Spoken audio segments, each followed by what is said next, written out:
Bonjour, je vais maintenant vous parler d'une toute nouvelle collection aux éditions Michel Quintin, la collection Yumba. Alors, il y a deux titres qui sont sortis cet automne dans cette nouvelle collection-là. Il y aura d'autres titres qui vont suivre dès le printemps. Toute la collection pourra être utilisée dans une thématique sur l'intimidation parce que c'est une collection pour parler de l'estime de soi, pour parler des différences.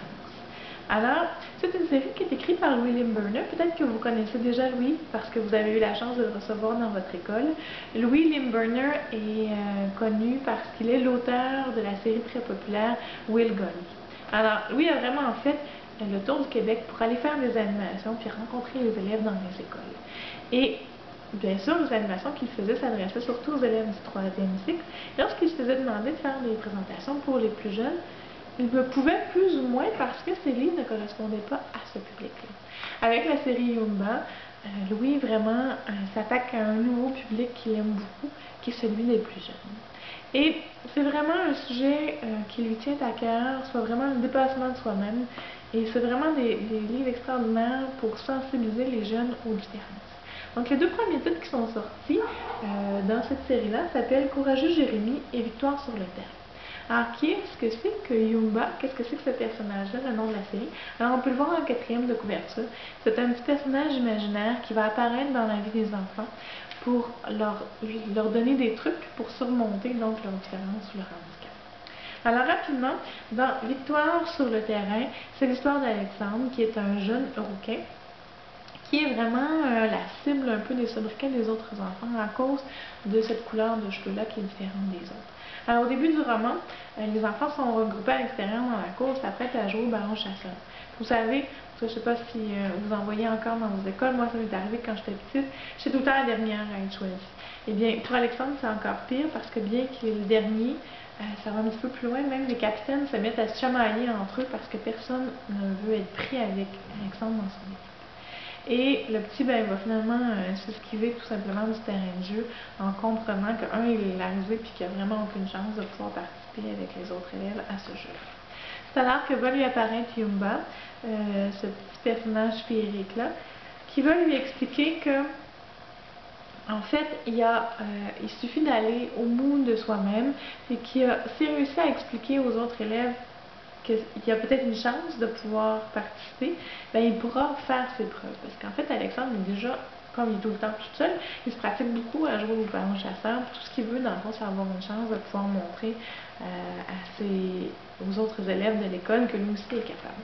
Et ce qui est extraordinaire avec cette série-là, puis on va le voir aussi apparaître dans l'autre titre de la collection, c'est que Yumba, par un pouvoir magique, va l'apporter dans une autre époque, dans un autre lieu, pour lui présenter un personnage célèbre, qui est un joueur de basket, qui lui aussi a les cheveux roux. Et puis c'est avec toute cette nouvelle force-là qu'Alexandre va revenir le lendemain à l'école, puis il va leur dire, écoutez, ça se peut que je sois pas bon, ça se peut que vous vouliez pas de moi, laissez-moi juste essayer, puis ça fait pas votre affaire, mais après ça, vous me sortirez. Et parce que c'est une belle histoire qui finit bien, Alexandre va réussir à leur prouver, en fait, qu'il est aussi bon que la plupart des autres joueurs. Dans Courageux Jérémie, le personnage principal, Jérémie, est un enfant bègue, donc un enfant qui bégaye. Au début du roman, il doit faire une présentation orale et lorsqu'il se présente en avant, tout de suite le bégaiement, parce qu'il est stressé, vraiment prend le dessus très très fort et il y a tout de suite un élève dans la classe qui va se mettre à rire de lui. L'enseignante va intervenir puis va lui dire à Jérémie, ben, tu referas ta présentation à un autre moment. Et Jérémie s'en va retourne chez lui après l'école puis est un peu désespéré de ça. On sait qu'il est suivi par un orthophoniste. Son enseignant lui dit, tu vas voir, à force de travailler avec ton orthophoniste, ça va mieux aller puis tu vas réussir à passer par-dessus cet handicap. Et quand il retourne chez lui, il y a vraiment les brutes de l'école qui sont regroupés dans un coin du parc en un petit groupe serré. Et puis Jérémie a vraiment l'impression qu'il est en train de se passer quelque chose là qui est pas tout à fait correct. Et il va s'approcher puis il va se rendre compte que le petit groupe de garçons est en train de terroriser un petit lapin. Il va s'interposer puis il va leur dire de laisser faire. La gang de gars n'a pas tellement envie de se faire remettre à leur place par le petit rejet de l'école et vont répliquer lorsqu'un adulte rentre dans le parc. Et cet adulte-là, en fait, c'est le papa d'une petite fille et il est à la recherche du lapin de sa fille qui s'est sauvée. Jérémie, alors c'est la raison pour laquelle on voit la petite fille avec son lapin et qu'on appelle ce roman-là Courageux Jérémie, va en fait on va remettre le lapin au papa, puis le papa, ben, il s'en va avec le lapin tout content. Et à la fin de l'histoire, ils vont pouvoir, la petite fille et Jérémie vont se rencontrer. Alors, où arrive Yumba dans toute cette histoire-là? C'est que suite à l'histoire du parc, Yumba va apparaître et il va aller lui présenter des personnages célèbres qui eux aussi étaient bègues. Alors, pour lui montrer que ce défaut-là, ben, son travail fort, on peut réussir à le contrôler et puis qu'on peut faire quelque chose de grand dans la vie, même si on est pris avec un défaut d'élocution comme ça. Donc, c'est une super belle série à découvrir. Ce sont des petits romans qui se lisent super bien, qui nous parlent de renforcement positif, d'estime de soi.